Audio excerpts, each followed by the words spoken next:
And we are live. Hi, everybody. Welcome to this final Watercolor Mastery recap. Can you believe this is the last one? I feel like I've said that before for some reason. I'm just catching my breath, and I apologize for being slightly late here. I'm just still getting a little bit set up. We were enjoying a birthday dinner with a friend. For some reason, that's not working for me. Just trying to get my screen all organized.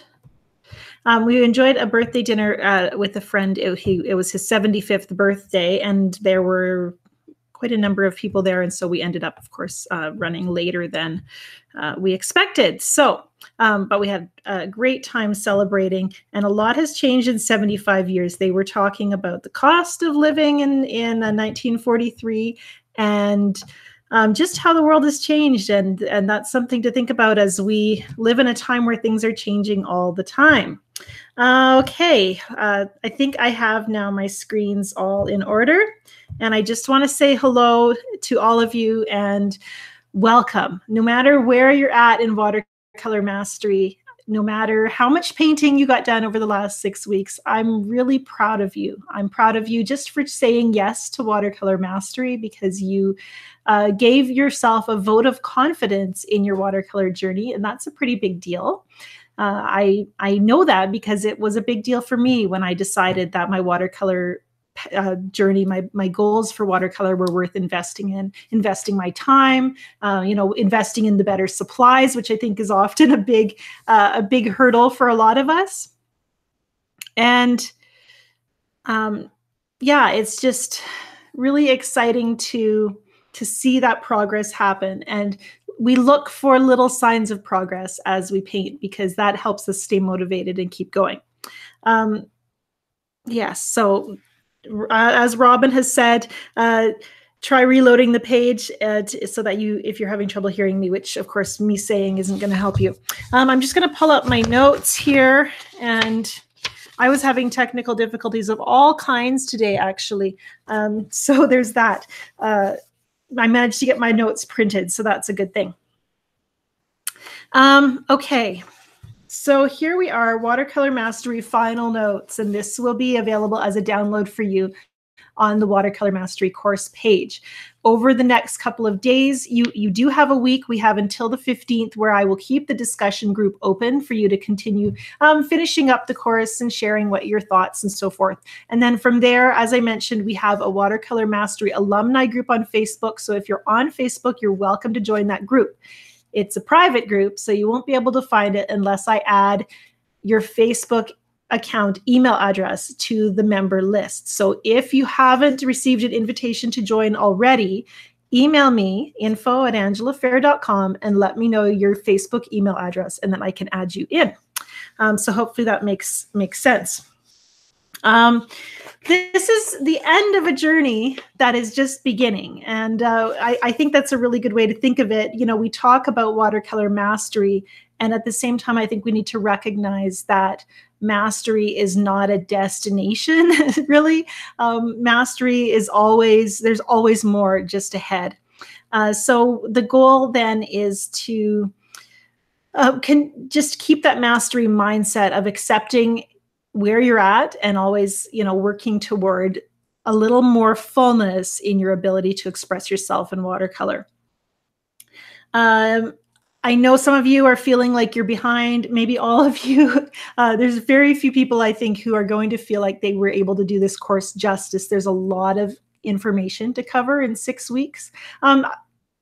Yeah, so as you think about what you've learned, this is your processing time. This is the time where you get to kind of think about what's stood out to you so far, things that you want to work on, and also the things you're proud of. And that's one reason why we shared your progress reports, gathering up the collection of paintings you've worked on over the last 6 weeks and posting them in the discussion group. And I wanted to share a few of those with you. I'm sure I missed some. So this is just a list of a few, showing you a few of the paintings that have been, I think that's the right one. Oh, that's not the one I wanted to show, I don't think, because I don't think it's going to show. No, that's not the one I wanted to show you. Sorry, we're going to go back and try that again. Screen share.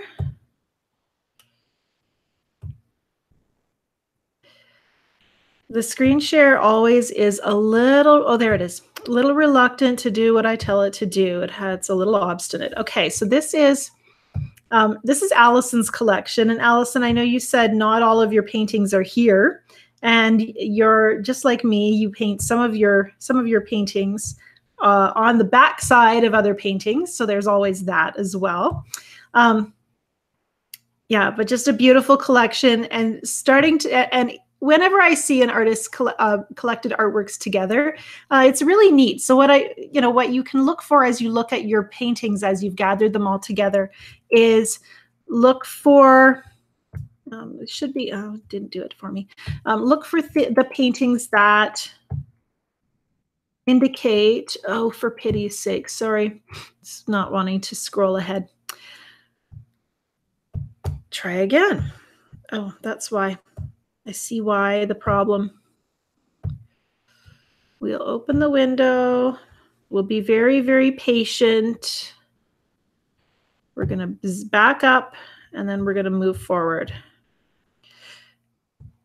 And I know you can relate. Okay, trying this again. There we go. Okay, so this was Allison's painting. I'm going to click on to the next group of paintings. Beatrice, here's another great grouping of paintings. A lot of you didn't paint enormous paintings during the course, and that's okay. I think a lot of learning can happen when you're painting on smaller size paper. I love seeing the unity that happens when you group your paintings together, that there's a lot of paintings that are similar in execution or style, and that's a good thing. Sometimes it can also highlight weaknesses, but to see that your decisions kind of create some consistency, maybe in the colors you've chosen and the way you handle your brush, that can be an encouragement to you that you do have a style that's being developed. And I can't guess at whose these are. This is Bert's. Another lovely, vibrant collection. I have a whole bunch to show you, and I'm not going to comment on all of them, so we're just going to go through them fairly quickly. And I just want you to see that there's a difference in variety here. We've got a variety of sizes. This is Chris M's. Daisy shares this collection. I love arranging them on the stairs like this. It's a good way to lay them out. And that pathway one at the top middle is really gorgeous, Daisy. Then we have Diana's, another beautiful collection. I loved seeing your breakthroughs through the course, Diana. And Dusty's assortment here. And I like your way of displaying, Dusty. I'm going to have to look at that a little more closely later. Is that a magnet wall? Very cool. Evelyn's, another set up on the stairs. I think we just should stop using stairs and just go full on art gallery with all our staircases. No one needs all that space in their house anyhow, right? Beautiful colors, lots of light in your paintings here, Evelyn. Gary's, another really full assortment here, Gary. I know you said you were a newer artist, but I wanted to just highlight that there's some really beautiful things happening here. And when you're fairly new to watercolor, that means you get to see a lot of growth happen in a short period of time. Something I'm a little bit jealous about, actually. We are on 9 of 34, so I'm going to try to go a little faster. Heather R. Heather, this is just a few of the many that you posted, as I recall. Love seeing lots of brush miles happening on your paintings, and your willingness to really fill the page with color. Hillary's collection here, and lots of beautiful skies, Hillary. I have a feeling you're going to find yourself playing with skies as you work to grow your skills further and paint things that make you happy. Iritz, these just have a beautiful color harmony. Jane's collection. I want to get closer, Jane. Those are just really lovely. I'd love to see them up close. Jeannie, these are really quite beautiful. There's a lot of diversity of subject here. I've always enjoyed seeing what you're posting in the group. Jill's collection. Jill, I'm trying to remember, you had made a comment, I think, about having some on the back side of yours as well. And lots of little studies here and some bigger paintings, real nice diversity. And there's a beautiful spirit in all of these. You can see your unified color palette and choices. Julie B sharing lots of warm-ups. And Julie's comment was that warm-ups, she's recognizing the value of warm-ups in growing that watercolor skill. And I'm excited to anticipate how that's going to help you develop your style in the future. I really do believe warm-ups are a place where I spend a lot of my time. This is Julie W's collection. We have a bunch of Julies. And again, just talking about warming up to help us to interpret more clearly. Another Julie, and you can see, even though we have 3 different Julies, the style is very different. And I love seeing the differences of style in your paintings. And some of that comes through your color choices. This is Chris, another Chris with a K, Chris M's paintings here. Then we have Leela's, and this is just a few of the paintings Leela made during the course. Thank you for sharing them with us. I loved hearing your thoughts as you went through the class. Les, another newer painter and very dedicated and putting on those brush miles, filling the page with color and really applying what you're learning in action. That's something I love to see. Maria, another beautiful collection, great diversity. And then we have Marion's. Marion had posted actually a different grouping from each week of the course that she was able to go through, I think through to week 4. And so that was really good to see. I know you didn't get week 5 and 6 done the way you wanted, but you really have created some beautiful pieces and done some great learning. Week 5 and 6 are still in the curriculum. You can visit that anytime and see them. Morven's paintings, lovely little assortment here.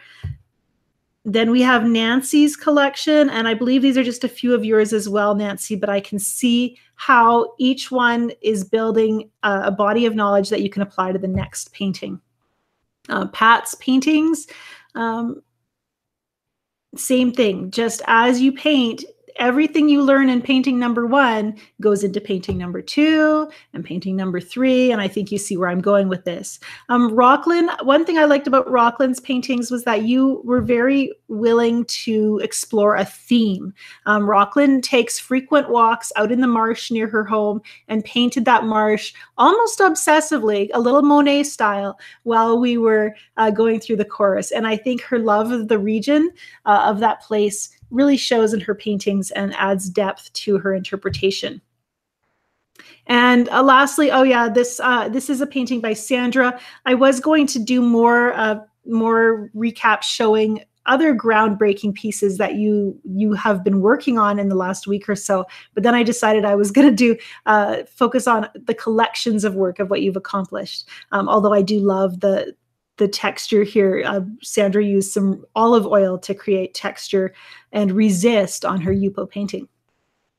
We'll talk about that more in the alumni group, I guess.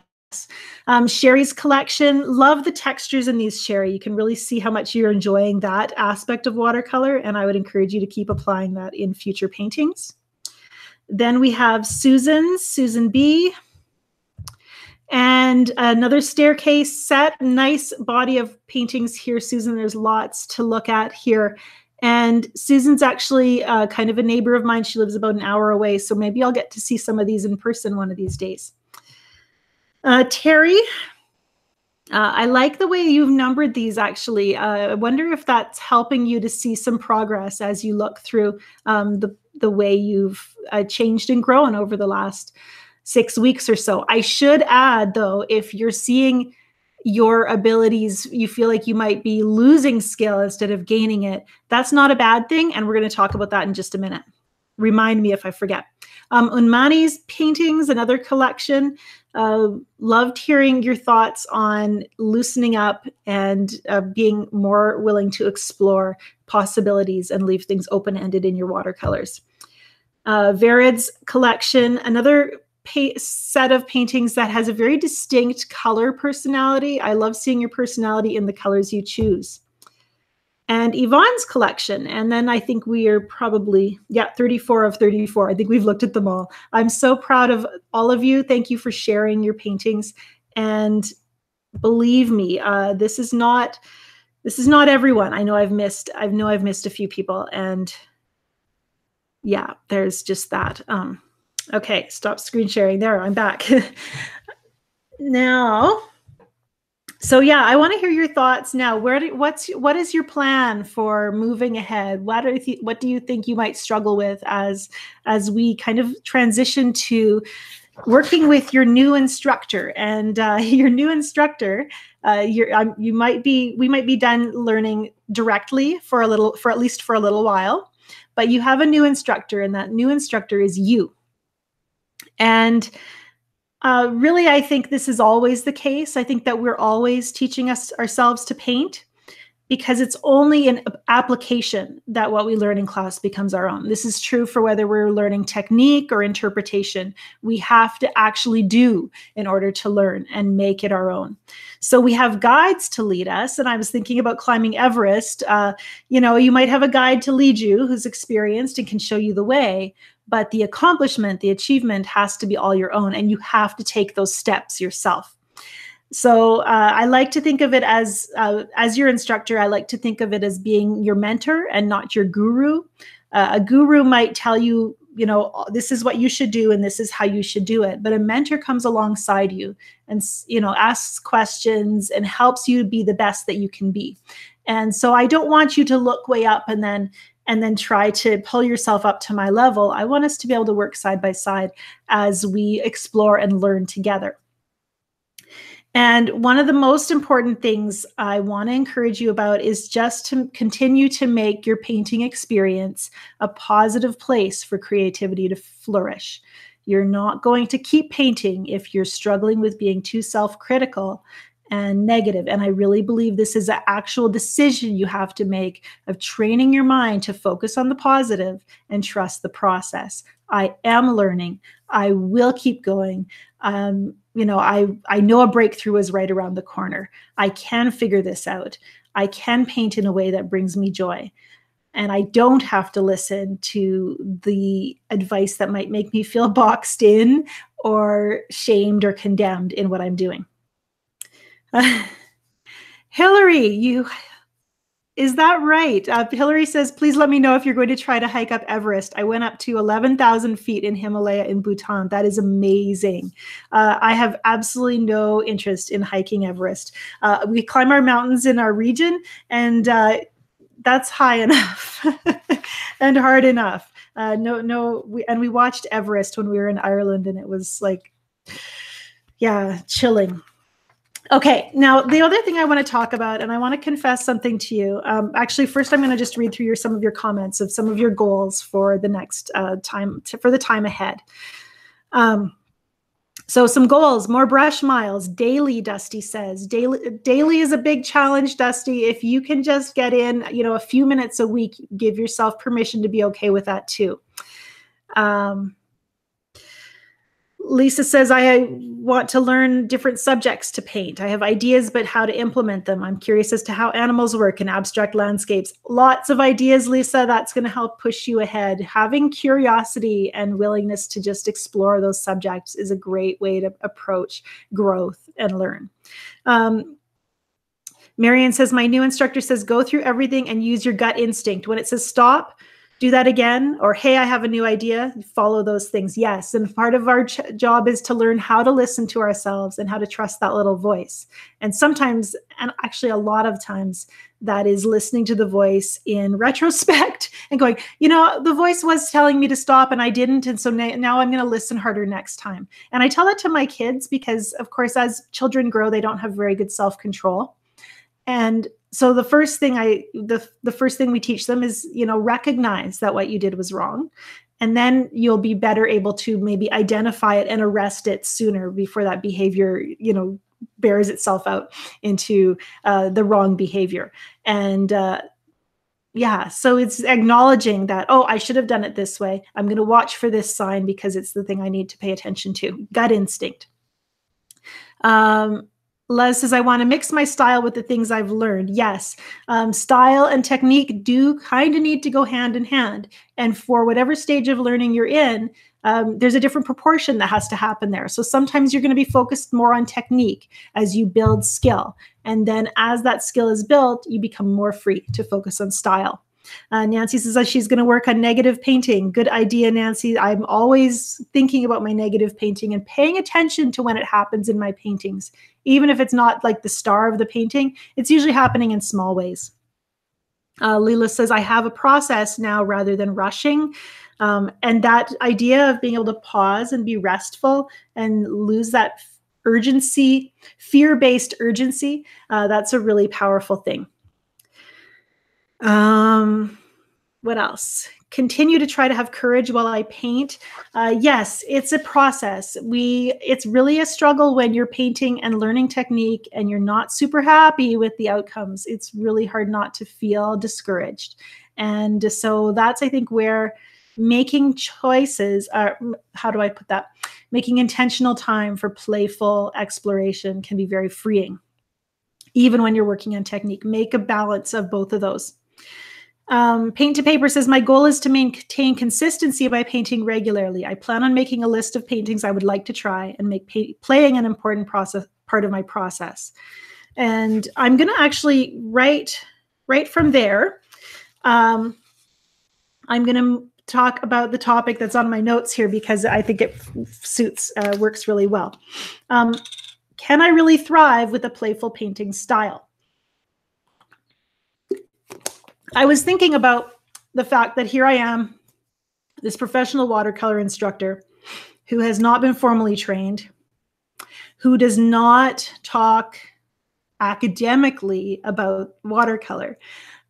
Even when I'm teaching on artistic principles like value, color theory, what else? Design, I'm always simplifying. And some might say I'm dumbing it down. Some might say that I'm oversimplifying and I'm making, I don't know, like I'm just too, I guess that they might look down on my, I guess I think that there are probably those who might look down on my approach to teaching. And I'm being confessional with you because we're a safe place. I know and trust that you'll listen and understand this. I know you're not feeling that way. You're not critical of how I teach. And I'm so thankful for your supportive words. But I was thinking, there are those who might say that I'm doing watercolor an injustice or a disservice by not being more technical and authoritative in my teaching. I've been reading watercolor books lately. I don't have any of them in front of me, but they're so rich in information. And the authors have really researched their subject.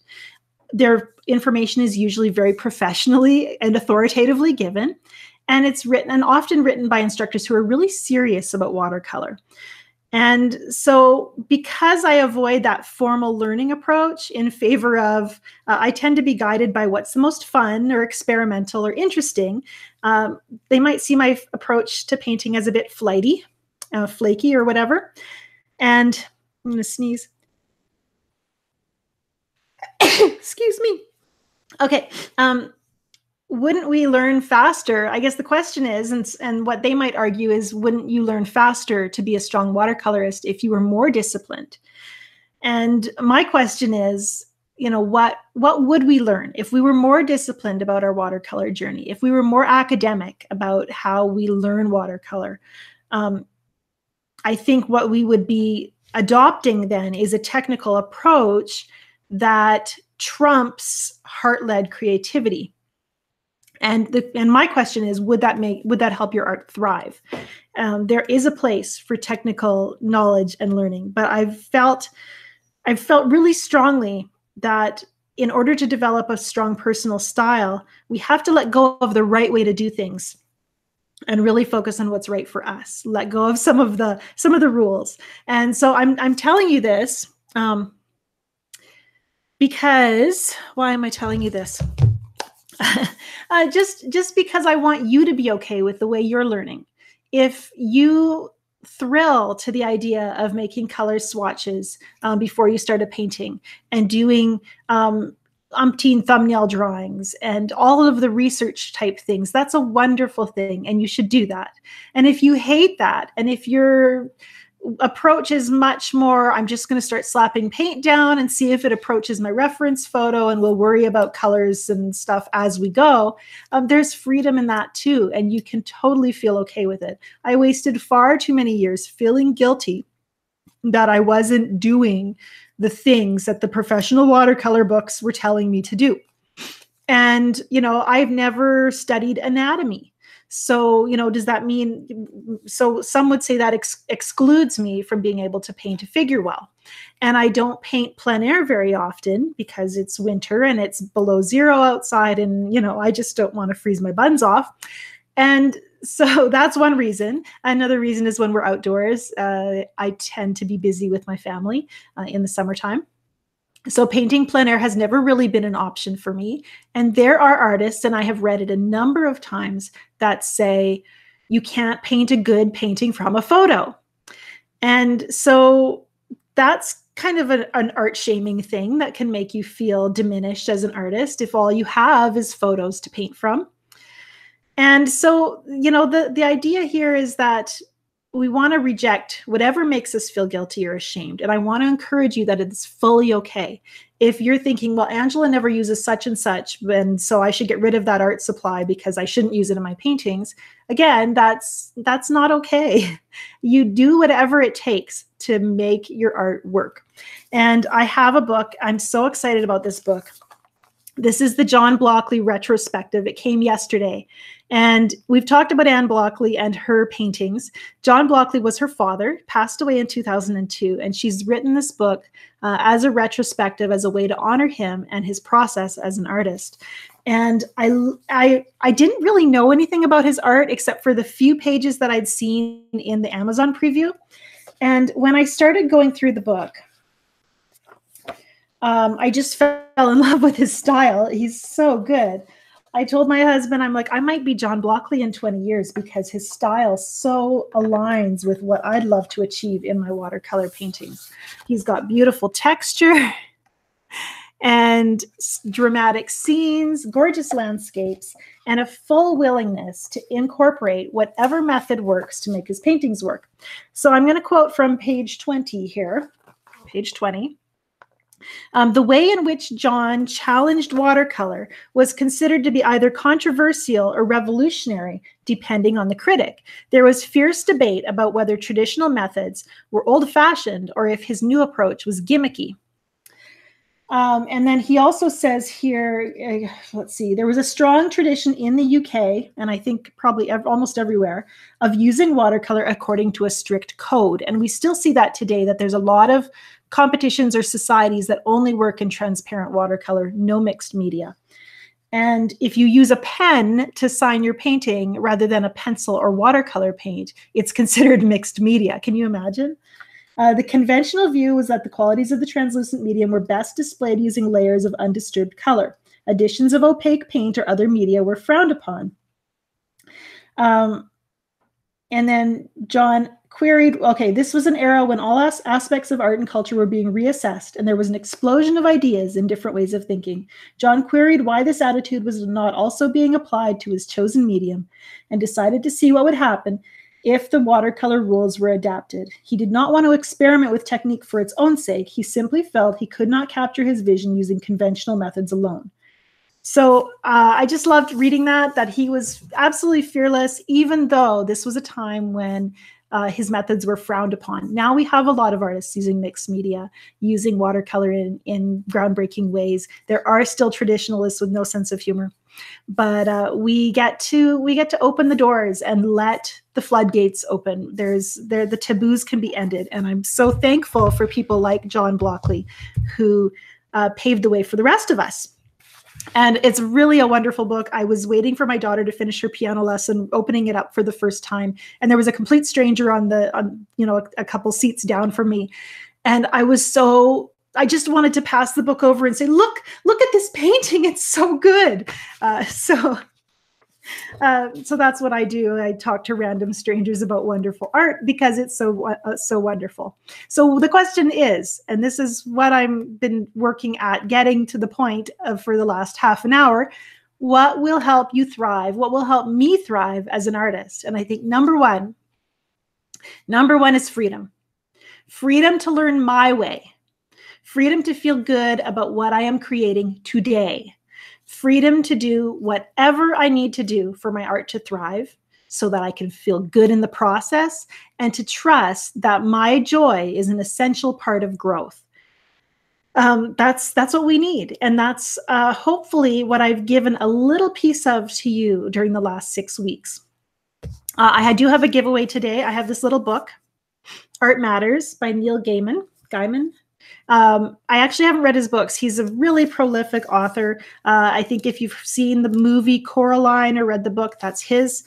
But he did a speech in 2012 called Make Good Art. It was at a commencement for a university. And I have a link to it in the show notes that I'll throw up on our curriculum here at the course page at the end of our broadcast. But I just want to read to you a little bit from that speech. There's actually 3 different essays in this little book that was illustrated by Chris Riddell. And I love this little paragraph. First of all, he says, when you start out on a career in the arts, or in our case, just an exploration into the arts, you have no idea what you're doing. This is great. People who know what they are doing know the rules, and they know what is possible and impossible. You do not, and you should not. The rules on what is possible and impossible in the arts were made by people who had not tested the bounds of the possible by going beyond them, and you can. And I love that because I know for a lot of you, you're in a place where you're older than I am, and that's okay. That's allowed. And I'm so thankful for that. I love getting together with my older students because you remind me of how much I have to be thankful for and how much we're able to accomplish in this day and age. But I just wanted to say, you've seen what happens when somebody, maybe you liked art when you were a kid and somebody said something that made you feel like what you wanted to achieve wasn't possible. And here you are, you're back and you're pursuing what is possible and you're rejecting the idea that you shouldn't be here or that you don't have the right. And I'm so proud of you for that. And we have a little mountain analogy here in the book as well. The illustrations are really quite sweet. Something that worked for me, says Neil, was imagining that where I wanted to be, and for him it was an author, was a mountain, a distant mountain, my goal. And I knew that as long as I kept walking towards the mountain, I would be all right. And when I was not sure what to do, I could stop and think about whether what I was doing was taking me towards or away from the mountain. And we do that as artists too. It's a circuit. I can't say it today. It's a twisty path. And that's okay because we can't always see the mountain, but we are still moving in that direction. And I want to encourage you that as you keep painting, that you're doing that.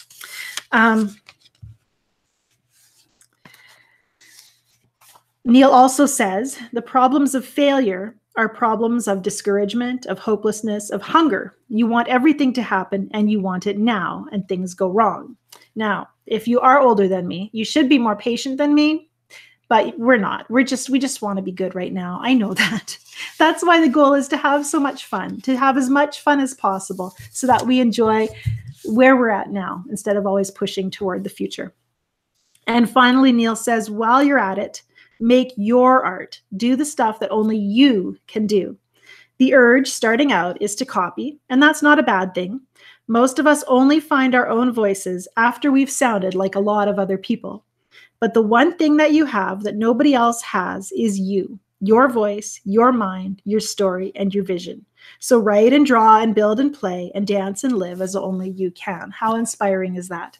I'm giving one copy of this book away to a random winner. And I chose at random from our comments from this week, Terry Edge. So Terry, I'm going to send me an email. If I forget to send one to you, I might be a day or two late. And we'll get your address and I'll pop that in the mail. And congratulations. It's really inspiration, I think, is your biggest job right now. And I want to encourage you in it.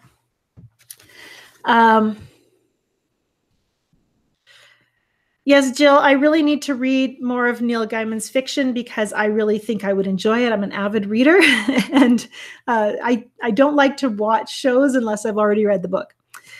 I'm just going back over the comments. I'm not sure we'll have time to paint today. We're picking up 20 teenagers to take to a youth event this evening, and I have to pick up my kids from school as well. Life just, around this December time of year, life kind of ratchets up into high speed. Okay, I'm backing up over through the comments to hear our discussions, and we'll get there. Okay, I think this is the last ones I read. And Robin, if there was anything I missed, feel free to throw that up in the comments. Robin is here to moderate today. Virid says, I realized during the course that I don't have to make a painting every time I paint. It's okay to just play. Yes. Louise asks, Angela, do you always start with something in mind? I always start with something in my mind. I can't always be sure I know what it is. Sometimes it's just starting with a color. Lou, sometimes I'll just throw a slash of diagonal color and then grow out from there. So I might just have a shape in my mind or a particular color in a way I want to display it. Sometimes I do look out and go, okay, what's the feeling of the weather today, and try to paint that. I try to change it up so that I have a little bit of versatility there.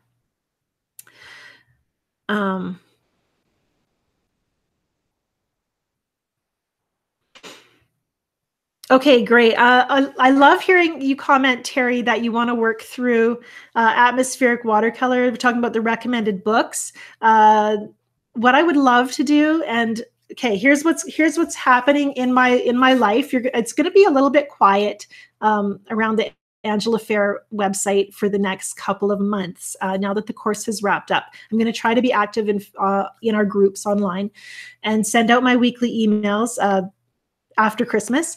But what I've wanted to do, and I've been working towards, and it's taking way longer than I thought, was that I want to create a community of artists. You know what it's like. As we've gone through Watercolor Mastery together, it's been huge for building camaraderie between us, this supportive learning environment. And because we're doing that together, I think we're gaining so much more than you just having an instructor telling you what to do. You know, we have this supportive community, which I believe is the internet used to its best purpose.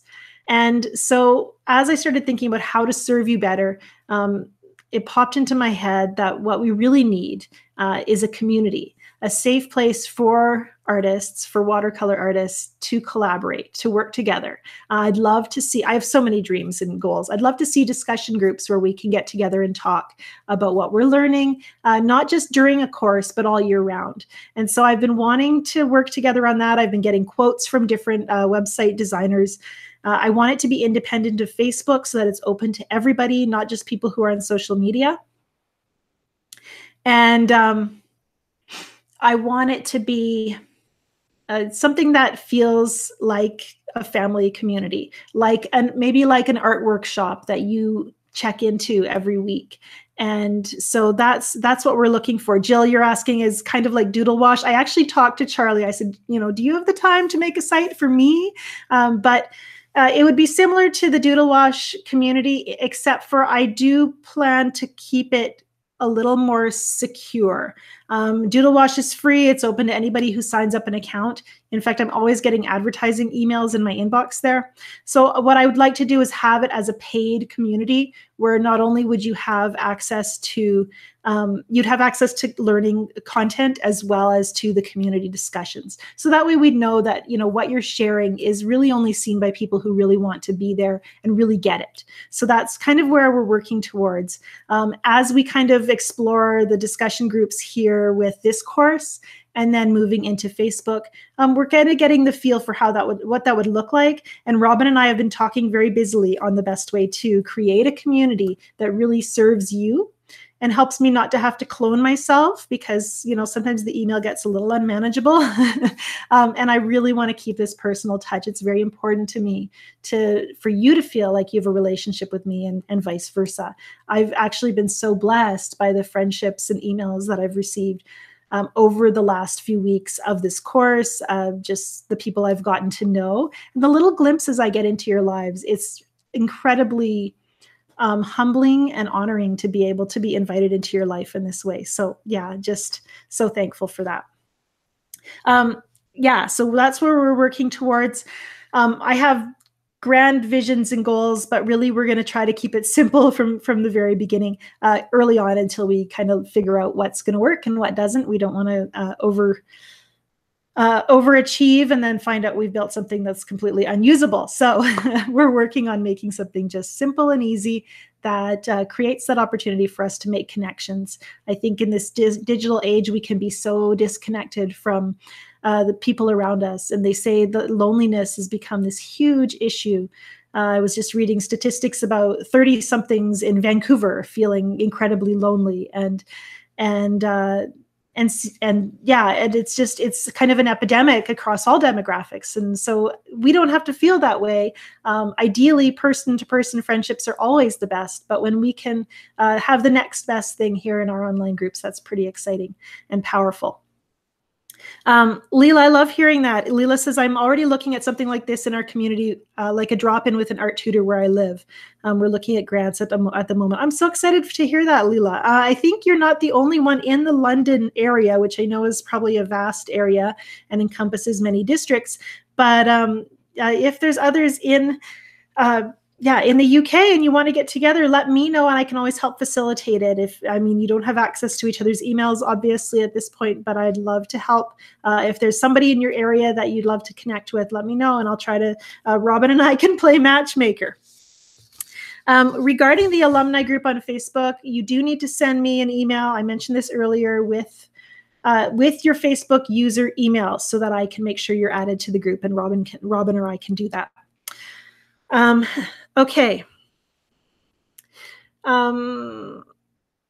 Quickly looking at comments again, trying to stay caught up.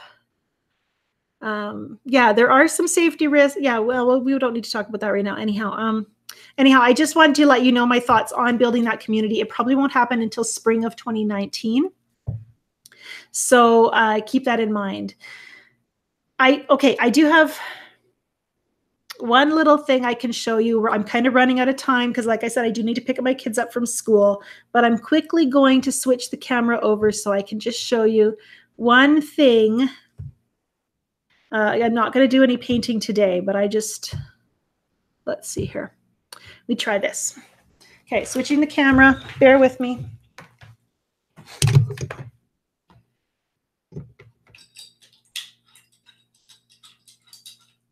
My husband built me this really nice camera mount so that it's so easy to switch things over for the most part. And there we go. Okay, that's untidy. Okay, so what I want to show you, don't mind the books over in the corner. This little book, if you're wanting to teach kids about art, Draw, Paint, Print Like the Great Artist by Marion Denshars. I would use this as my textbook if I were teaching art at school this year. It's so much fun. She talks about great artists, and then she gives projects for you to do. A lot of kind of modern art styles, but I think it would be a really fun thing to work with students of all different grade levels, actually. You could make the assignments as advanced as you wanted. So, that's an Indigenous Australian art. That's pretty cool. Also, it's my goal to read The Artist's Way this year or next year. And then this one, I'll let you know if I like James Gurney's Color and Light, something I wanted to explore and expand my knowledge of. Anyhow, but where we're at right now is I wanted to show you this little painting here. This is actually was really fun to paint. We're thinking about value and wanting to strengthen your ability to paint values. I painted this using this Art Graph watercolor graphite. It's a little tin and a little graphite cake inside of there that you can use like watercolor. And I just think it's the neatest thing if you want to play with. I mean, of course, we can use Payne's Gray, but why wouldn't we try something interesting and new if we could? I always say yes to trying something interesting and new. And so you just wet it with your brush. And then from there, you can just start painting. I have this little mountain right here. And So once the first colors are placed, then by softening with your brush, you can pull out some of those values and lighten some of the values. And it has, because it's a graphite, it has just a really pleasing gray that, of course, would match your pencil if you have a pencil and you wanted to sketch in advance and then paint over top. That could be fun. You know, actually, in my art supply store, maybe you can find it cheaper. I was at Delta Art in Edmonton, and it was $20 for the cake of it. So if you can find it cheaper, that's, you know, it's not a very big tin, but I think that graphite will last me a really long time.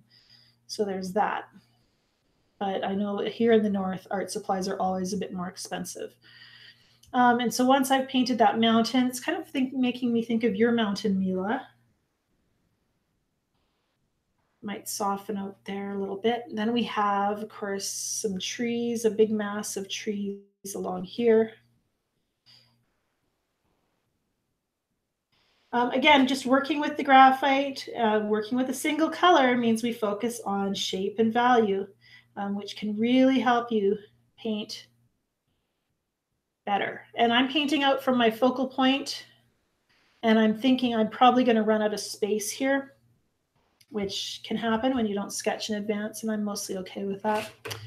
And we've got a little mountain here. This is Jasper, Alberta. If you ever come to Canada, you're going to want to go visit Jasper. And then since you're at Jasper, then you can might as well drive 5 hours north and come and visit me. And my studio is open. If you're willing to come this far to Dawson Creek, I will totally invite you for coffee and to hang out, and we'll do some painting together.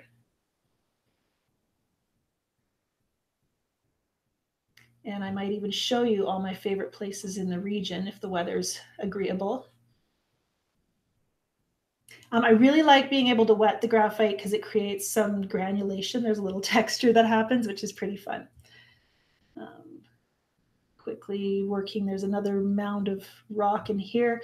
This spot by Jasper, I'm trying to remember, I think it's on the south, I think it's south of Jasper, and you come along, you wind along the highway, and then you come down this highway and you wind up and then you stop at the top, and usually 5 or 6 other cars there taking photos because it's just a really picturesque place to stop and view the panorama of the beautiful northern Canadian Rockies.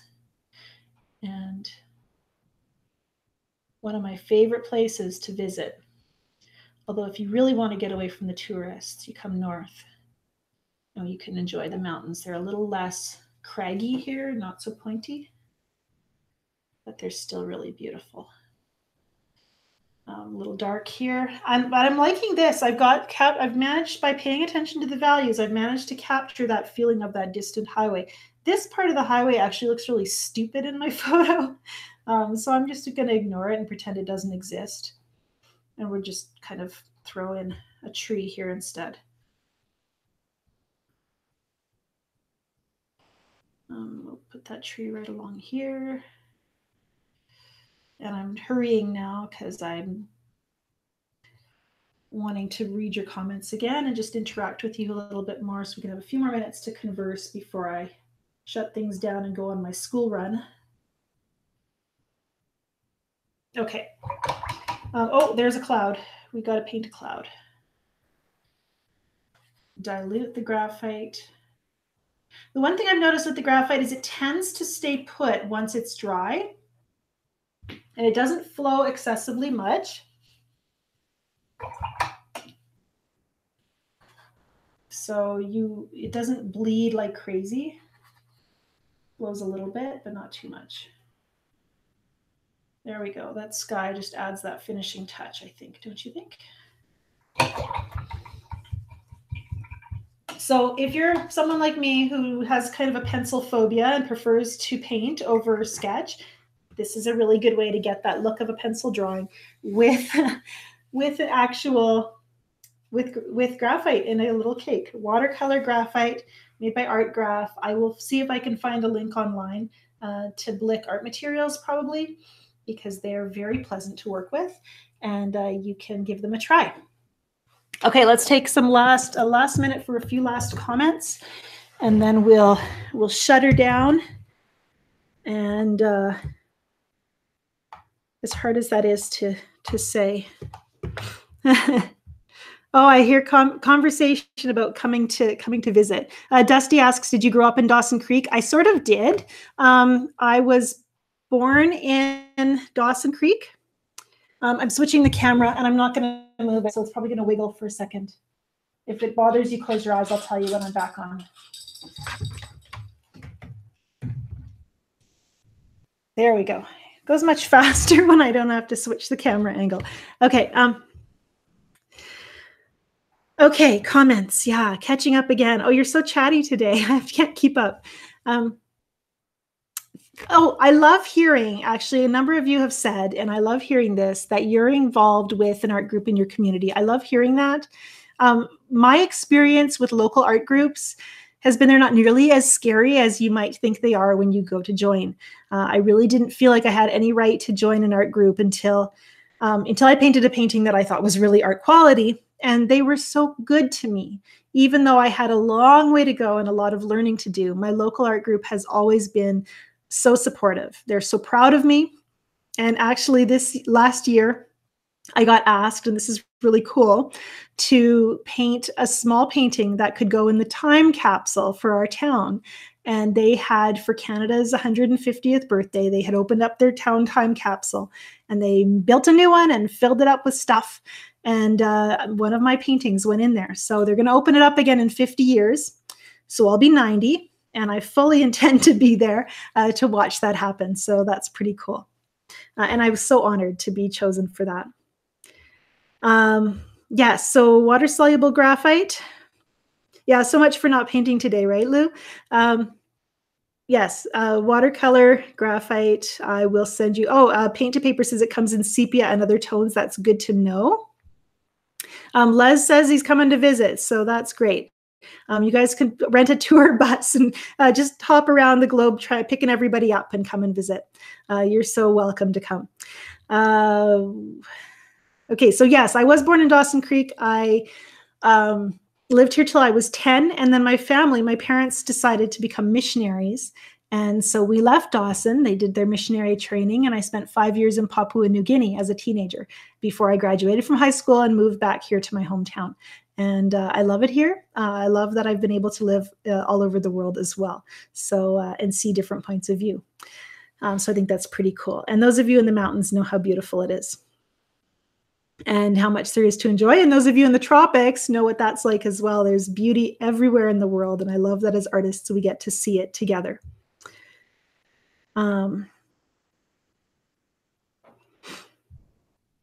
Marian says, Angela, you have to come to the UK and hold a workshop. My husband was saying I need to focus on just covering the entire United States first, but I disagree. I think I need to come to the UK as well. So it's all of these places where I would love to come to meet you all. It's really hard to say no or to say wait when I get invited. But remember that you are, if you know an arts group that would love to have me come and teach, it doesn't happen unless you ask. So be willing to ask. Chris asks, can you paint over graphite? Absolutely. I would throw color over that in a minute. Haven't had the chance yet. I've been using it for value studies, but it's super fun. And I'll be showing that. That was a little sneak preview because I will be doing a lesson on one of my Friday Painting Club lessons on painting with the water-soluble graphite. Okay, moving on here. Just trying to wrap this up. Everyone's leaving, and that's we've got busy lives, and it's a Friday afternoon. So I want to just thank you all. I'm going to send out an email actually saying thank you again because I just don't feel like I've done it justice yet. And there was something else. Oh, yes. In about 5 minutes, my Friday night painting class lesson will throw up on YouTube. So it'll pop up there for you. And it's my lesson on using Daniel Smith watercolor ground. Daniel Smith black watercolor ground. I took this black tub of interesting stuff and I made a painting or two. And it's really actually so much fun. I can't wait to show you. The one thing I did, and I'm going to give you a little hint about it, I did a little call out to Daniel Smith. For all that I use their products, they have never worked with me. They've never I've sent them a few emails actually encouraging them to get involved with World Watercolor Month and the different things that I do here. And I've never heard back from them. So I thought it would be a little bit fun to just give them a call out and say, hey, Daniel Smith, come and work with me. So if you watch the video on using the Daniel Smith watercolor ground, leave a comment, tag them in it, hashtag Daniel Smith, encourage them to come and partner up with me so that I can share their products as an affiliate or as a sponsored, as they can, how does that go?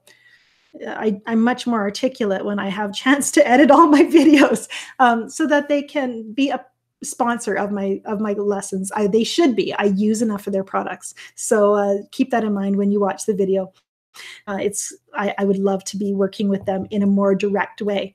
And that would probably save me a little bit of money too. Anyhow, thank you so much for being a part of this course. Like I said, I will send out a follow-up email in a day or two. There is a testimonial call out. And your testimonials really help me to know how to better communicate what the course provides. That's my focus. If I don't want anyone to join the course and be surprised by the content, I want to communicate clearly how it can help you as an artist. And so hearing from actual students who have gone through the course is so beneficial to future students. So if you can leave a testimonial, that's really helpful. And I will be drawing one testimonial lever to win a calendar. So keep that in mind as well. And I look so forward to seeing your artwork wherever you throw it up on the internet, whether it's on Instagram or Facebook, or if you just want to send me an email because you're shy, that way I understand too. I am your cheerleader, not just your teacher, and I'm so proud of all of you. And I think that's a perfect note to end this evening on. So I wish you well, and I'm cheering for you, absolutely. I know you're so well on your way to being your own favorite artist and to really painting art that comes from and speaks to your heart. And I'm just so psyched to be a part of it. So bye for now, and thank you.